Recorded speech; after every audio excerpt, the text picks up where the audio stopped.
आज मी दाखवणार आहे मी उगवलेला गहू. मी उगवलेला गहू का तू लावलेला गहू? मी लावलेला गहू.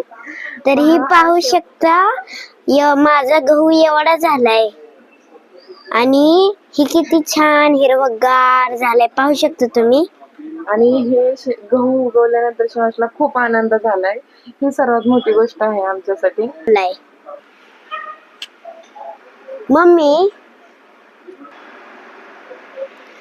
आता ह्याला गहू कधी लागणार? मम्मी ह्याला कशी लागतात गहू? त्याला ना वरती असे लागतात गहू, त्याच्या लोंब्या येतात वरती. पण त्याला अजून खूप दिवस आहेत, खूप दिवसानंतर लागणार 2-2.5 महिन्यानंतर त्याला गव्हाच्या लोंब्या येणार. ठीक आहे. हॅलो फ्रेंड्स, कसे आहात तुम्ही? मजेत आहे ना? मजेतच राहा. तर आता मी लावणार आहे चपाती आणि भाकरीचं झाड. तर आज शिवांश लावणार आहे गहू आणि ज्वारी. बघूया आपण कसं पेरणी करतोय तो. तर पहा, शिवांश ज्वारीची आणि गहू ह्यात थोडे मिक्स करून त्या दोन्हीची पण पेरणी करणार आहे. तर तुमच्याही शेतात झाले असेल ज्वारी आणि गव्हाची पेरणी करून.